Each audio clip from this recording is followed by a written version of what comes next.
અમાવસની રાત હતી અને આકાશમાં જાણે આફત વરસી રહી હતી. ધોધમાર વરસાદ અને વીજળીના કડાકા વચ્ચે આર્યન તેની કારમાં એક સુમસાન હાઈવે પર ભટકી ગયો હતો.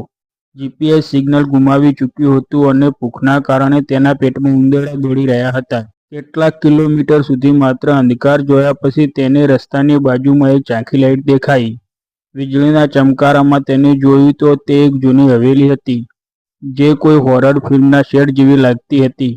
બહાર એક તૂટેલું બોર્ડ લટકતું હતું, માજીનું રસોડું. આર્યન ગાડીમાંથી ઉતરીને અંદર દોડ્યો. દરવાજો ખોલતાની સાથે જ એક વિચિત્ર ભેજવાળી ગંધ તેના નાકમાં પ્રવેશી. રેસ્ટોરન્ટનું અંદરનું દ્રશ્ય બહાર કરતાં પણ ઘણું ડરાવનું હતું. દિવાલો પર કરોળિયાના જાળા હતા અને ફર્નિચર સદીઓ જૂનું લાગતું હતું. હવેલીમાં કોઈ ગ્રાહક નહોતું, માત્ર ખૂણામાં એક વૃદ્ધ સ્ત્રી બેઠી હતી. તેનો ચહેરો ભયાનક અને આંખોમાં એક અજીબ પ્રકારની શૂન્યતા હતી. આવ દીકરા, ભૂખ્યો લાગે છે, માજીએ કર્કશ અવાજમાં કહ્યું. આર્યન સંકોચ સાથે કહ્યું, હા માજી, કંઈક ખાવાનું મળશે? માજીનું મોઢું એક ડરામણા સ્મિતમાં ફેલાયું, જેમાં તેના ગણ્યા ગાંઠ્યા પીળા દાંત દેખાયા. આજે તો મારો સ્પેશિયલ લાલ સૂપ બન્યો છે. આખા જંગલમાં આના જેવો સૂપ કોઈ નથી બનાવતું. થોડીક વારમાં માજી એક મોટા પથ્થરના બાઉલમાં ધુમાડા નીકળતો ગરમાગરમ સૂપ લઈને આવ્યા.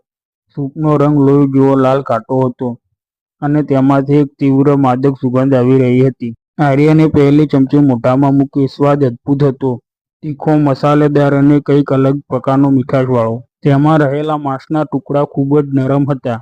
કેવો લાગ્યો સૂપ? માજીએ તેની સામે જોઈને પૂછ્યું.